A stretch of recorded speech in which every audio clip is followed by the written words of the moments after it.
for that, I just wanted to again go through this session. This is Unconference, where you guys will be doing a lot of the work, we'll be chatting, and it's kind of like a concept around sort of design thinking. So to start, yeah, so I think let me just give a little brief about Kuza. And, first of all, how many people in this room have heard of Kuza? Oh, okay. So we can really keep this brief short. But in case you haven't, we're one of the partners. Our logo is up there.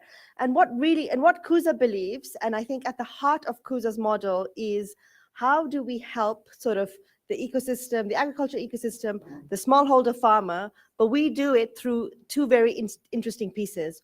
One is people, which is our agripreneurs, which are young people in the area where, in the local area, from the ward, from the county. So we believe the agripreneurs are the heart of our model, and they're kind of our way to get to the farmers, not just to explain or tell the farmers what's out there and be the link for advisory, for extension, for finance, for markets, all the things that we've been talking about, but also hear back from the farmers, right? We need to have this two-way conversation. I think that's really important for us. And also for us at Kuza, it's also very important that we raise we're not just selling to farmers, we're not just helping people sell to farmers, but we're creating markets that farmers can buy for. And the second part of Kuza that's really, really exciting and important for us is technology, platform. And we're big believers in the best-in-class technology and the combination of people. And more exciting is we believe in open technology and open networks. And I'm going to talk about that a bit more towards the end. So I'll stop there about me and Kuza, because like I said, this is not about us, this is about you guys. And to start off with, I've got these really cool yellow cards. And what these cool yellow cards basically say is it's like a design tool, which says, as a dash, I want to dash, but I'm unable to do because. So I'm going to find somebody. Can I still walk around? Yeah, great. So I'm going to pick, my friend from IDEO. You can do this. You can do this. So this is your card, and I think maybe we can start just passing them around. So maybe you can answer one for the rest of us. And how would you? This is for you. Yeah, open for you. You are, and you say who you are, what you want to do, and then the rest of and then everybody else will start. I thought you said no pressure, but clearly there's always pressure. Always. Okay, as a woman, I'm leaning into the pressure. As a woman, I want to, as a woman farmer, because I also farm, I want to take my products more seamlessly to the market, but I'm unable to because the market is oversaturated and I won't get a good price for it. What do you sell? Or what do you grow? So with my mom, we do subsistence farming, mostly maize, which is like grown everywhere. So yeah. Love it. That is definitely the one I want. Okay. That is a good one. That's a really good one. So now does everybody have a yellow piece of paper? Yes? Excellent. So have a think about yourself personally and think so you could be a researcher, you could be a farmer, you could be a, for those of you online, I can just repeat that so that you've also got it. Sorry, you won't get the cute pieces of paper, but as a whoever you are, I want to, but I'm unable to because of whatever reason.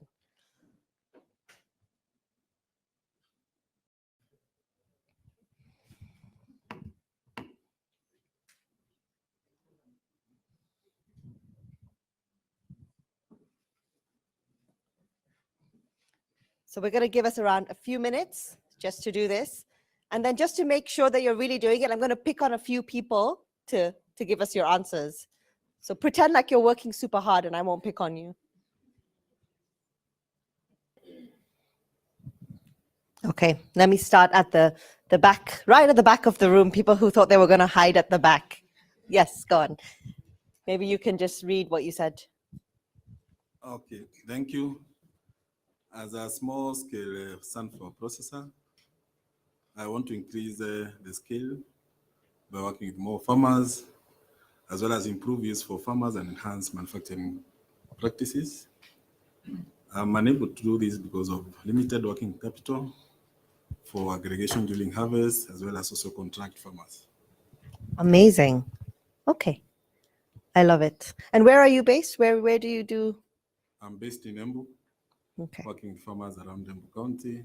My interest would be to work within Embu, Raikundalia, and neighboring counties. Amazing. Excellent. Now let's try and find. First of all, does anybody have volunteers? Would anybody like to go before I pick on people? Actually, that might be a better way around. Yeah. Go ahead, and then you can go next. Yes. So I think him, and then you. Yeah, and then we'll pick on this side. I'm a projects director, and I want to ensure farmers get involved in the carbon market and improve their yields at the same time. But I'm unable to do so because government policies on carbon farming are needed for them to get a better price. Wow, not expecting carbon markets, but okay, good. like it. Go ahead.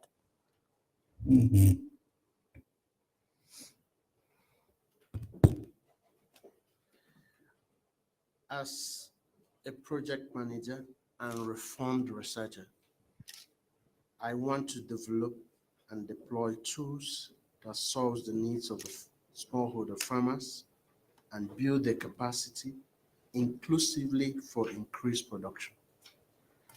But I am unable to do because I have low or lack of access to funds required to effectively scale these tools, increase access, and build the capacity of the farmers to effectively use these tools. Interesting. So how many people are, just out of curiosity, academics and researchers here? Show of hands. Okay. Okay, good number. How many are farmers? Okay. And you're a farmer too. Okay, so I think we're all Kenyan hustlers, right? So everyone wants to put up their hand for like 3-4 things. All right, understood. Yes.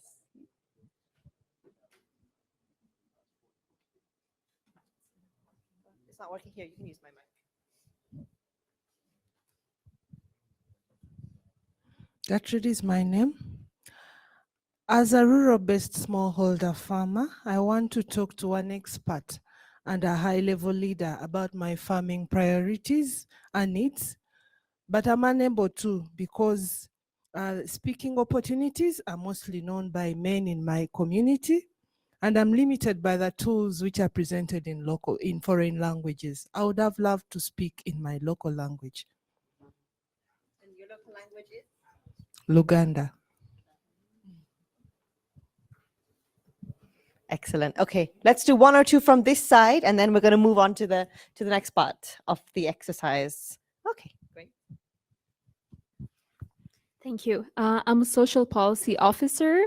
I want to fully capture the realities on the ground throughout my work and research and decolonize the knowledge production system. But I'm unable to do so yet. So I added this because it really seems hard and complicated, and we need more support to do so. And what kind of support? Yeah, like more support in terms of like giving us funding, and also like this paradigm of decolonizing knowledge structures. There's a lot of people who are skeptical about it, so you need more convincing to do so. Excellent. Okay, good. I didn't have to pick on people, guys. I like this group. I like academics. Okay, I'm trying to choose from one of 2, but they're related. Okay, so as an agri-tech entrepreneur, I want to partner with NGOs or DFIs within the ag space to fund the rollout of our digital commodity chain solution for agri cooperatives. But I'm unable to do so because I do not have the skills to raise grant funding for such a project. Or the ability to partner. Excellent. Anybody here who's very good at raising? Oh, we've got hands up. Okay, fine. So let's take a few more. We'll take 1 and 2 because in the next step we'll still be working on this, but in our group. See, I told you you won't want to go for your drinks. Yeah, I'm a smallholder farmer. I want to have access to capital for my farm so that I can expand, but I am unable to do because I do not have the right financial support and that I'm not in the right environment. Finance. See, finance keeps coming up. Okay. Interesting. Yep. Let's go there. Is your mic working? Okay. I am a digital agro coordinator, and I would like to make my digital ideas to be more interactive, first interactive, so that to improve on its efficacy. And what I like is social support, that is partnership or collaboration, and also financial support also. Okay, theme coming up. Okay, so I think what we'll do now is we're going to now deep dive a little bit more into these problems that we faced. So we've written our personal problems, but maybe now we can do it as groups. So we might have to join a few tables together. So maybe guys, you've been sitting for too long. Maybe we can squeeze. Maybe a few people can move here, a few people can move here, so we can get a full table. Maybe 6, 7 people in each table. So come on, let's start moving. Rock, rock, rock. Kick your legs while you exercise, you know. Yeah. So as we're doing that, I can start explaining what's going to happen at the next task. But yeah. Groups. Yeah. We're not having 2 people sitting on the back by yourselves. Nope. I will separate the 2 of you. I feel like a school teacher now. Yeah.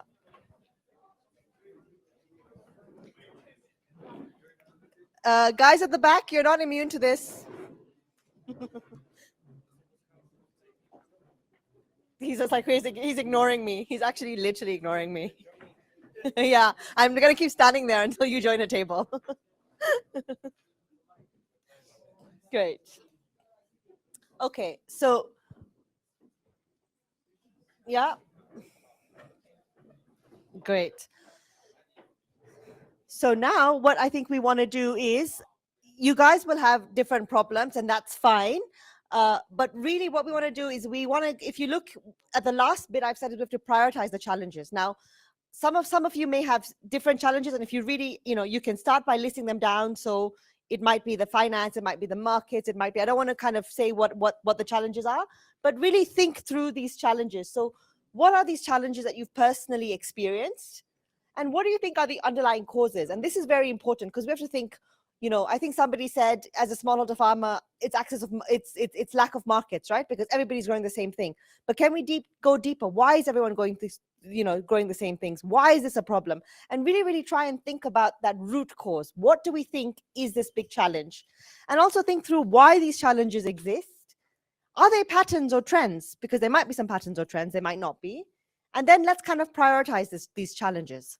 So this, and I find it sometimes quite helpful to define these problem statements as a how might we, right? So, how might we improve access to markets or something like that. But these are the bullet pointy kind of questions to help you guide your thinking.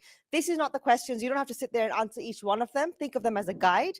But really, this is your opportunity to sit within your groups and just think through your problems, and let's try and prioritize them. But really just think, not just, very superficially, but try and think deeper.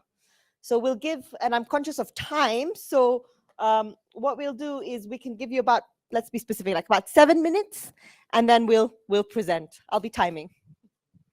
Yeah, you don't have to go through each question. This is a speedier version of this, but try and think through deeper. And if you've got questions, raise your hands.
So about 2 minutes, guys, and then we will present back.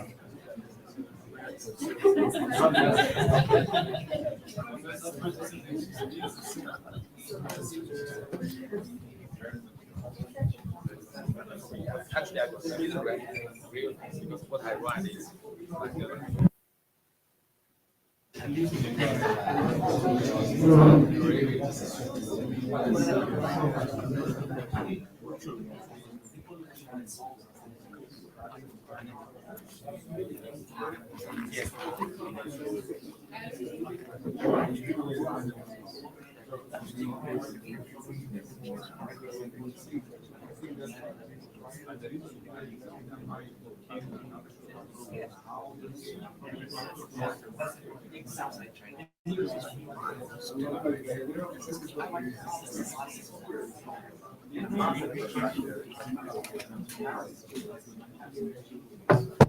Okay, so are we kind of done? It might not be the most perfect exercise.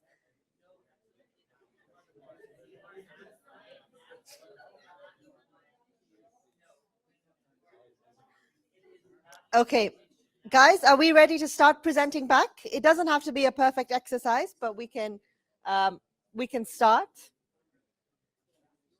Clearly nobody wants to start, so I'm just gonna have to pick on, maybe we'll start with that group first. If you can just present back very, very quickly, just have you nominated somebody from your group to present?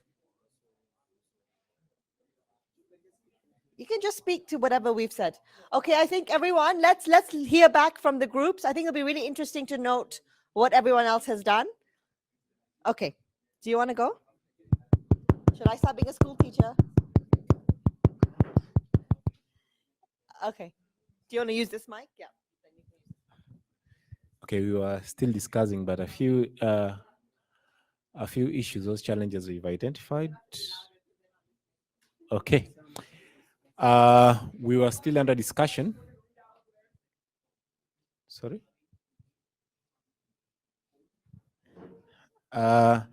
Under the discussion, we are still speaking about the challenges, and we've identified from the farmer's perspective, there is a problem with access to finance, maybe to cater for their production. And secondly, we've also identified lack of access to or adoption to improved seed varieties. And also another thing from research perspective, we've also spoken about lack of uptake on the new technologies in production. So one of the ways we think is these still exist. For finance, we are speaking about the farmers. Some of them do not have proper bank accounts, so they cannot have access to credits because they may not have security. That is from the smallholders.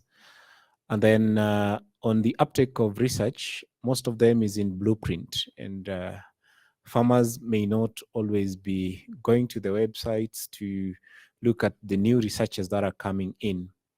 And then also the extension officers who could take this message to the farmers are also not having the adequate support to be able to disseminate this message. And some of them are not even well trained. So that is what we have discussed. Excellent. I'm sorry to keep interrupting. These kind of sessions can last for like half a day or days, so I have to rush it. And we'll go this way, and then the next question will go on the other side. So who's been nominated? Okay. I'll just rush through. We were also at the stage at which we were identifying our problems. Group is quite diverse, so the problems are quite diverse. So the list reads: one, lack of effective planning tools. The other was lack of capacity to be able to roll out the idea into the field. The next one was how to identify possible solutions to the research problems that are being addressed. Then there's one that was dealing with the problem that how do you link these digital tools to the farmers on the ground or the people who actually execute farming practices. Then the next one was lack of capacity on knowledge on how to write grant proposals that fund agricultural ideas. And then the last one was based on access to aggregators who are able to provide the resources for processors. I like it. I like it. And you know what's super exciting, and I'm not allowed to say this right now, is some of the things that we're working on at Kuza, I'm already hearing solving a lot of this, but I will leave that for later. This group who is nominated. You can. Okay, there. You're closest to me. Okay, thank you very much. So in our group, I think we have been discussing about, from the two farmers from the ground level, I think it's also we learn from them about what they are willing to have, which kind of support. For example, the lady said about, she needs more accurate support, for example, the informations to guide her to how to plant the Irish potato and how to sell it out. And also, this man mentioned about they are full of information, too much information. He doesn't know how to get the right one to guide him. So I think these two questions is almost the same. It's about the information. So that's why after our discussion, I think the transparency is very important to address these challenges, because we need to ensure that there are several, let's say, pillars or some intermediaries in between the buyers and the sellers or along the whole value chain. But how to benefit the real producer on the ground is the key issue for us to think about. But we didn't have too much time to talk about the solutions. But I think this is really a very important question for the producers. To think, and how for us to think how to support them. Yeah, no, thank you guys. I think it's one of those things, right? On one hand, we are always saying we don't have enough information, and on the other hand, it's like we have too much information, and I'm really, really confused. So it's a really, really hard balance. But I think, don't worry, we'll get to solutions, which is why I'm rushing everyone. Let's go in this group. Yeah, who's been nominated here? Gender balance. I didn't have time to give you fun group names, but next time. It's okay. So I will not talk about the ones people have mentioned. So I'll start with one of the challenges that were mentioned is buy-in from especially rural dwellers when you create digital solutions, because a lot of them lack either access to the smartphones, network access. And so you have a good solution, but then because they're not able to use it, then there's no buy-in. And that's a challenge for some of the people developing these solutions.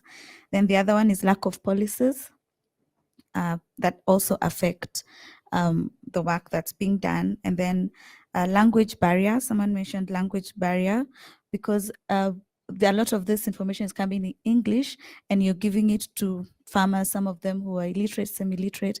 And so sometimes even when you try to translate, the meaning gets lost, or the understanding, like meaning is internal and individual, so that gets lost. And then lack of capacity. We need targeted capacity building, both to the researchers, farmers, all the stakeholders involved. And then lack of collaboration between the tool developers and the target users of these digital solutions. Sometimes the people developing these digital solutions don't involve the end users. And so they develop solutions that, again, they won't get buy-in for because they're not targeting what they need solved. I think that's a great point. And this is exactly this idea of co-creation, right? Sometimes we are all so siloed in our little spaces that we actually don't talk to just the people a little bit further removed. But if we did, I mean, that problem would be solved. Excellent. It's a hard one, though. It sounds easy, but it's a hard one. We speak different languages. Who's been nominated here? Okay. That's funny. Yes, for us, we took an example, and the example we took basically is what I had mentioned initially. My problem was, and we had to kind of work around it. Reason behind it is because we are all represented. We have research here, we have the financier here, we have the global organization, we have AGRA, that's regional, we have a university right here, we have 1.4 million farmers to my right, and we have technology to my left. So that was a main problem. And also we have the government, not to forget. That's where my problem actually is. So the policies, that's it. The policies. Technology, we've done our research. There's no doubt about it. We have the university. Now, to get a good price for the farmers, especially in the carbon market, we need government policies to align. And the reason I say so is because right now, if they are to engage in that process. And the example we took is basically an argument I had at COP28, which was reuse of coal, the coal that you mine in agriculture space. Now, for that, what happens is you're looking at least 20% yield increase for the farmer. And then at the same time, you're looking at sequestration of 10 tons per acre per year. And so if we are to align our NDCs, nationally determined contributions, and work with the farmers for the government to be able to achieve its goals, because right now, none of the governments have achieved any. So with that as the basis and having all the farmers who feed us work into that, we are looking at a budget which is pretty much a fraction of what's been estimated by different governments and a fraction of the time. But now for that to take place, it does make sense to us, but for that to take place, the government is actually stalling on the same. And so with the NDCs which are coming next year, we are hoping Tony is going to push all that into alignment. So at least now we can get good money and have a platform where basically the farmers can be able now to get a good price for it. And at the same time, as I said, the government gains, the world gains, because all the NDCs are actually, achieved. But just to mention something right here, there's an issue of now capacity building and also the mindset. And that's what an example that was given under UN, because they had a pilot program where the mind change was necessary. But if you show a farmer where the money is and how to get the money, I think the rest is easy. But the government has to be there. All I can say is very, very passionate. And I think step one, though, is also knowledge, information, asymmetry, simplifying. This carbon market stuff, I have an MBA and I'm confused. So we need to simplify this stuff, right? Like we cannot tell government pass policies if we just don't get it, right? Articulate the value proposition clearly, people will follow. Right now, it's too confusing. Okay, last but not least, excellent. So we were similar in that we tried to combine several of the challenges that we had brought all to the table. And what we came up with was how do we ensure that women and youth or data inclusion is factored in when seeking access to finance for smart climate and regenerative ag. So there's a lot of moving parts to that. So one of the first challenges and root causes we came upon is that, women, youth, and kind of the marginalized groups, the last mile, all have unique challenges. So for example, one of the challenges with women is, maybe they're not comfortable with technology, and there's that barrier to trust and comfort and kind of basic ICT knowledge. And then you have youth. Well, that isn't really necessarily a barrier at all, but you want to have a data collection system that is collecting data consistently and categorically in a way that can be standardized for financial institutions to be able to utilize that data to not only understand risk, but provide creative solutions within their products, which is not something that has happened all that quickly. So I think if we'd had a little more time to unpack it a little bit further, we might have streamlined our initial question. However, I think it does point out to the complexities with data, especially around access to finance and reaching those last mile and those marginalized people. I think it's, yeah, 100%. And I'm glad we ended with data and inclusiveness, because you're right. It's that what somebody had said in the presentation earlier about that intersectionality. You can be a woman, you can be a youth, you can be at different levels. So yeah, and I'm sorry that we haven't had enough time, but to be honest, I think we could have been discussing this for a week and we still wouldn't have had enough time. So I think at some point we just have to, bite the bullet. So now we're going to what I love doing, which is the ideation stage, because I'm an ideas person. Like, I have an idea every time I take a shower. Literally, if there was like money for this, I would be the world's richest millionaire, basically. So the thing with ideation, though, is it's quite hard, especially again when I'm going to give you limited time. So now that we've thought about our sort of challenges, can we now think through some ideas? And I've got some, again, guiding questions. You don't have to go through all of them, but I really love number one because I do this all the time. If you had a magic wand and you could change one thing about the situation, what would it be? So here we have like, there's nothing stopping us. This is like dream, wish, ideas, whatever. And I think feel free to throw them out there, however silly or non-realistic they sound, because what sounds non-realistic and magical now in 5 years might actually be very possible. But then number two, I think also, what actually do we have right now that can be used? So what resources do we have, skills, knowledge, tools? Are there any successful examples? Have you spoken to others, maybe different sectors, different people? And is there anybody else that you think would be interested in working in that problem with you? So again, I think 7 minutes each, deep dive, and then we'll kind of come back. You don't have to go through all of them. I know that's a lot of questions for 7 minutes, but these are just kind of guiding questions to help you think through dream solution, working with what you have and who you have. So your time starts now.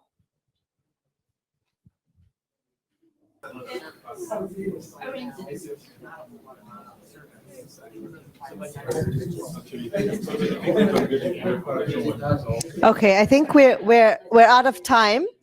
So maybe this time let's start here, and then we'll work our way round. Yeah. Who is speaking this time? Okay.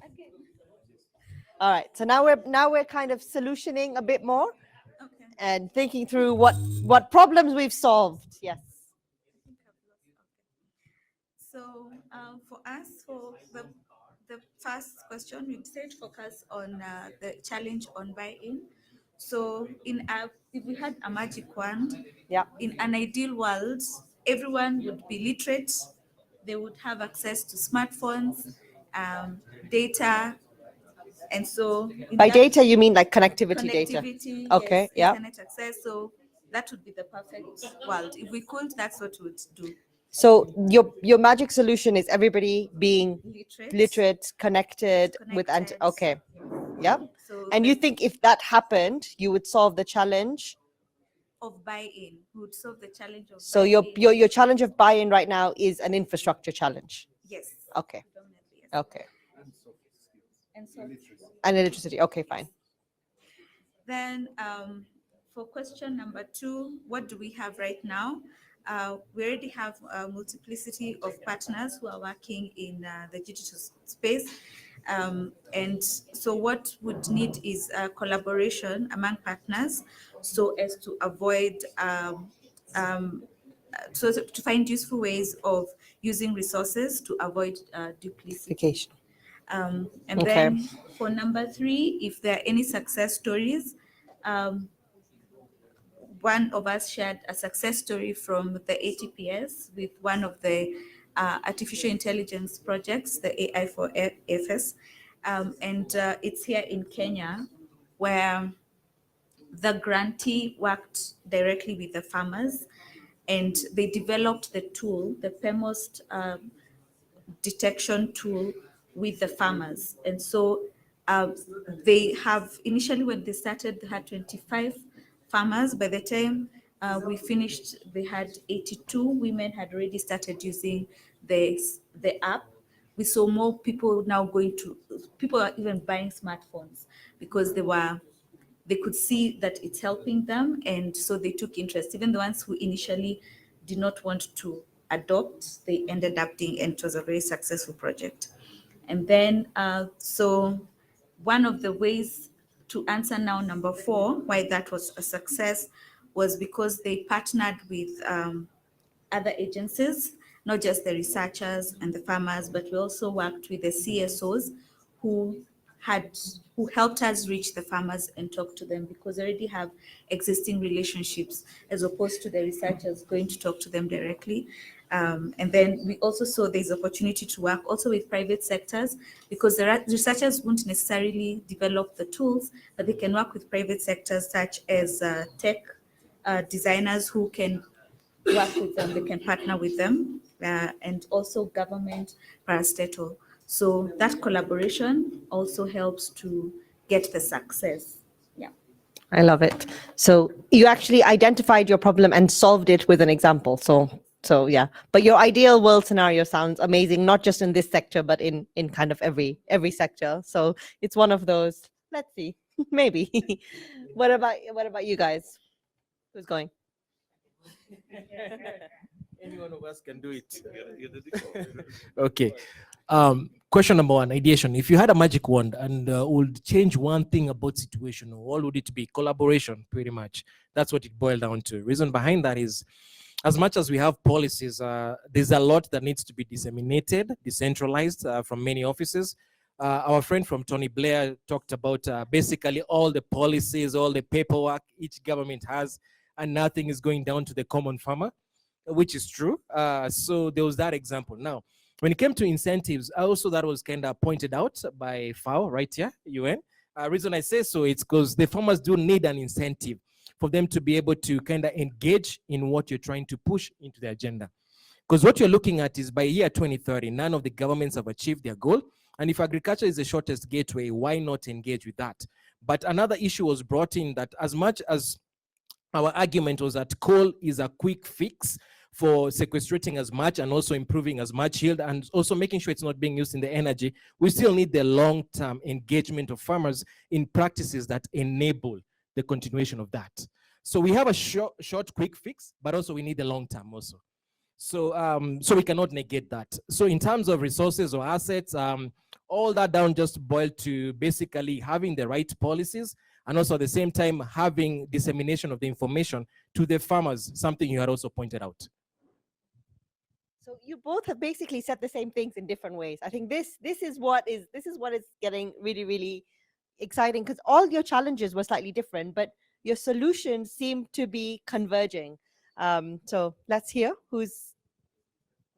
You volunteered, right? Yeah, so I've been voluntold rather. Yeah, so I think from what we have heard and seen, so we said, you know what, let's stretch our imagination. We seem to have abundance of solutions here. Just that table there is so interesting. Yeah, there's a policy. I mean, every actor is sitting there. We just said, if we have the magic wand, what is it that we're doing? I'm playing the role of a farmer as a illiterate smallholder farmer. By the way, we are all in this room, in this business because of her. We have something to offer to her, something to buy from her. What if I'm able to borrow a phone? Can I borrow? Thank you. I don't have one, so I borrowed. and I speak to my phone saying, as a smallholder farmer, of course, I'm speaking in my local language, which if I speak, nobody in this room will understand. So I'm speaking in English, maybe Ram. Yeah. So as a smallholder farmer who is growing 1 acre of maize, and I know something on the radio, I was told it is going to rain. So what do I need to do now? What do I need to do tomorrow? And when I produce whatever, can I know how much I can produce so I can plan my granddaughter's school fees? And where do I actually sell this? And the phone speaks back to me because I can't read and write, but I can watch and learn. That's where we want to go. And we believe there are enough solutions around here. Thank you. Well done. Okay, let's go to this table. Who is representing? Excellent. So our problem was, if we had a magic wand, we would do away with the policymakers because they are not in touch with the real field at the ground. They are gladiators in the offices. They make policies. They don't know what really is the farmer is feeling. So we do away with the policymakers.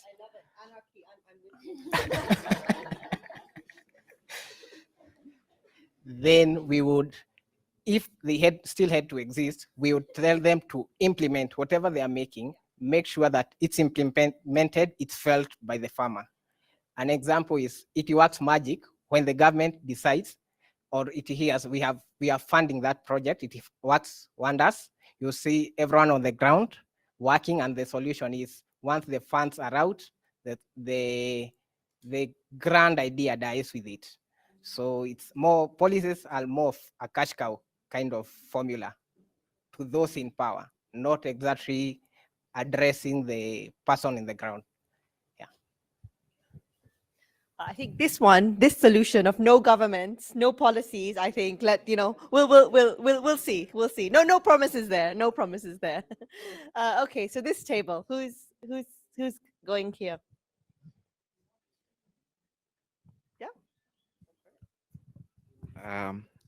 Ours is also quite close related to that.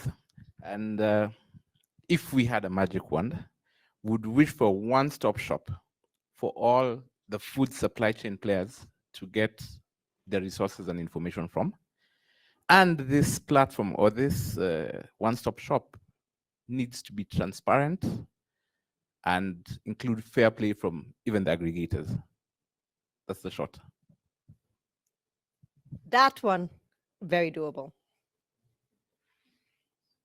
I like that one. This is my favorite one so far. Sorry to the rest of you. Okay, go on. Last but definitely not the least. Okay, so we came up with some of the solutions to our challenges. And we spoke about farmer-led innovations, where you involve farmers in generating new knowledge other than doing it by yourself and imposing on them, because they'll own it as the originators of the knowledge. And then about the financial stress, we spoke about alternative eKYCs and also on doing digital financial literacy training. And for those farmers who in the rural villages are, for one reason or the other, do not have access to mobile phones, maybe we can come with village-based models so that they can locally access credits. I love it. Yeah. Though it is interesting again how everybody's solutions are kind of tied, even with your wish starting with everyone being connected, everyone being literate, and I think that's been something that I was kind of hoping, but it came out much more clearly than that. Now, one of the things that kind of happens in these sort of sessions is, we learn, we come, we listen to experts, we learn. Then we have a session like this where, we're energized, we discuss, we share ideas. But I think what's also super important is to have a little bit of a plan, right? How many people just want to have a good discussion, go home and come back next year? maybe one. No. How many people want to actually do something about what we've discussed so that when we come back next year, we can say, you know what, we did this at the ILRI conference, ICT4Ag. We did this, we've come back, and look where we've gotten to. And this is where we're going. Who wants to do that? Yeah. So in order to do that, we kind of need an action plan, right? We need to have a plan. And the way I kind of break down a plan is always what, which is like the task. And sometimes I think we get so lost in this problem is big. How do we get this smallholder lady how do we get her what she needs, right? And this feels like a really big, complicated task. And when I think about doing it myself, I probably can't do it. But is there something that I can do? Whether I'm a tech startup, whether I'm a farmer, whether I'm a Tony Blair working institute government advisor, whether I'm FAO, whether whoever I am, is there something that I can do and I will now commit to doing? And that commitment is that action. It could be as simple as I will do this. It might not be as difficult as I will get rid of government. We'll take that one out, but we'll try and have an action that we can do. Can we have a person, an organization? Can we have a person taking responsibility to say, yes, I will do this? And then finally, when? Because if you're going to do this in the next 5 years or 15 years or 20 years, that's fine. But we want people who want to do things now, right? We want to change the world now. So it's a very simple kind of roadmap. And sometimes I think the problem is to do all of this, we sort of need, and we use this word a lot at Kuza, an orchestrator, right? Just something to just kind of make different people do different things and not doing much, but just waving your hands. But I think step one is you all put up your hand and you said, yes, we would like to do this. So can we sit and think about right now what it is that you can do, how you'll do it, and who you want to do it with?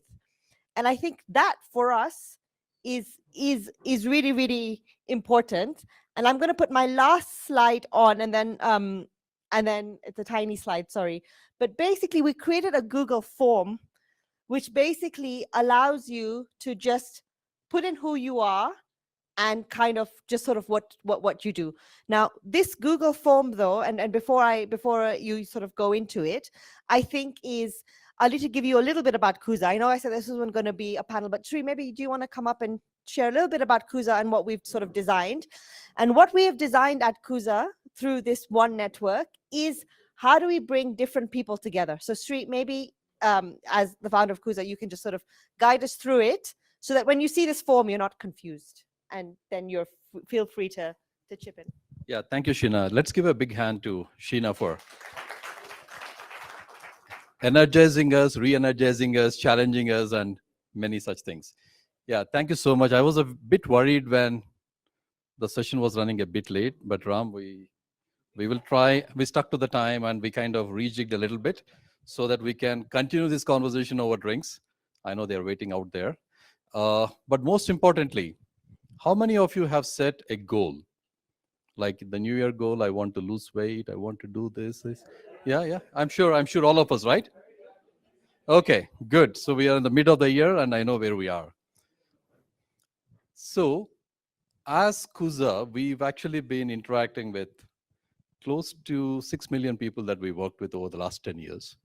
And there's something that we've done consistently is always listening to our customers. You know what we did today, just now? I don't know if there has to be a report produced on this, Ram. You have enough content, correct?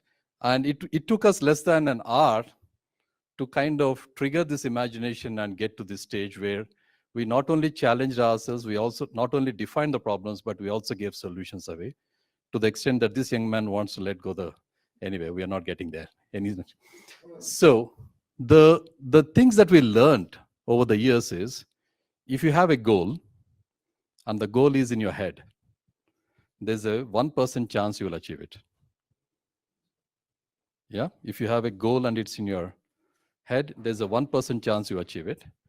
But if you have a written goal, just write down that goal. Like all of us have written something on our notebooks, correct? There's a 26% chance you achieve it. A written goal with an accountability partner. That is, I'm coming to Gerald that I will do this, and you and I hold each other accountable. There's a 76% chance we can achieve that. and we have enough evidence, research, blah, blah, blah, to say and show this works. So where am I heading with this? As Kuza, we said, what are we all waiting for? We can keep doing these conferences again and again and again. But most important, if we can go back to the previous slide, Sheena, for a second. I really like that road ahead that you said there. Within our means, within our reach, rather than hoping that something will happen. Hope is not a strategy. Yeah, hope is not a strategy. And definitely that's not a strategy that will help us achieve our goal. But if we are able to create an accountability partner, like there are these institutions here, individuals here, each of us say, this is one thing I will do, and have an accountability partner, there's a 76% chance next year we're coming back into the same forum and reporting saying, you know, Ram, thank you for organizing us, orchestrating us in this room, but this is all that we have achieved. So that would be a dream state. So what is it that we have done as Kuza over the past 5-6 years? Working across 2 continents, 6 countries, we saw the challenges. This kind of a conversations, we've done hundreds of them. Not only at this level, but also at a grassroots level. We've done at a lowest village level. We went into the rural, urban areas, everywhere, more or less the pattern is the same. So what is important is this. So we've actually said, let us take an ecosystem approach. Like I love that table. I actually took a picture. You got everything that is needed right there, right now. Yeah. So you have a farmer. I mean, I'm not going there, but the point is this table will disintegrate the moment the drinks start. So what is it that we are looking for? We actually said we need that one single table, that one single thing that can convene, catalyze, that can create collaboration. And by the way, commerce is happening. Commerce is bound to happen, and it's already happening. So we said, let's create that one network. I'm not saying platform, I'm saying one network, correct? So some of us in this room, we are in the AgTech space. We have fantastic solutions like eProd. You're doing here on 20 countries now? So what would it take for a solution like that to reach 6 million farmers that you heard Salim speaking in the morning? That's already not 6-7 million farmers who are already profiled.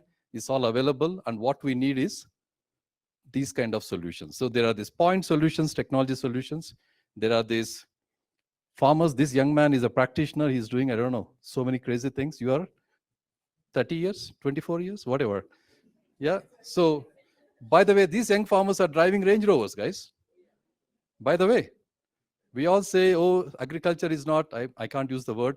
I would say interesting. That's what you are saying. No, it is interesting because there are different ways in which you could do. So what are we doing? We set up something called One Network. Maybe we can go to the next slide. I don't know, how do I go there? Okay, thank you. Sorry. So in Kenya, we can keep complaining. I'm zooming into Kenya and then say, I heard this young lady there saying, oh, we're doing this. By the way, as of last Christmas, 7 million farmers in this country are profiled. We know exactly where they are, what is happening. Okay, so there is an institutional framework that is being set in place in this country. I'm sure Michael has more insights on this. Carlo is now hosting the big data, and there are some governance rules that are being defined and framed. I don't think we have all the answers, but we have the right problem statements defined. So there's an institutionalization happening on that side. At the grassroots level, we are championing and working closely with the government to see how we can create last mile youth-led agripreneurs, agriculture entrepreneurs. We are obsessed with micro-entrepreneurship and entrepreneurship. So as we are speaking on the Madaraka Day, we were told that there's a big announcement happening. Close to 7,000 plus young people are being recruited as agripreneurs in this country who would be able to do the last mile extension. So there's some kind of institutionalization happening at the last mile. Now, the private sector, research, academia, logistics, all the ecosystem actors who are all now there, but not talking to each other like we saw on these tables, we said, let us set up something where we can convene this. I have a solution, go. And that's a form, bit.ly/Kenya One Network. We're setting up something called Kenya One Network. It's an open platform. Please go there, take a minute, use your phones, express your interest that I am so-and-so, and I have this that I want to contribute. Is that right, Sheena? Yeah, as simple as that.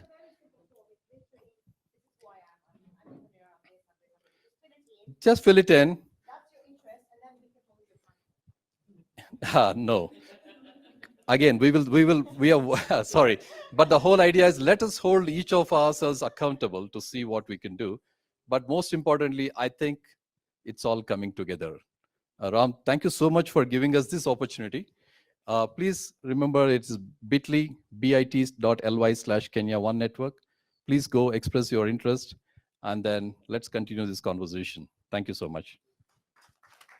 Yeah. Okay. Okay. Thanks a lot, Sheena. Thanks a lot, Sri. I think a fantastic closing for the day today. Before we all head to cocktails and network over some drinks, just want to give you, so Sheena will do a quick 30-minute summary of what kind of happened today. That will be from 8:30 to 9. And after that, I'd really urge, I don't know how your schedules look like, but I'd really urge you to please plan to attend tomorrow, because it's going to be a very interesting session. What we have done is there will be Kenya Space Agency, Kenya Met Department, Kalro, all of them will be presenting about all the stuff that they're doing.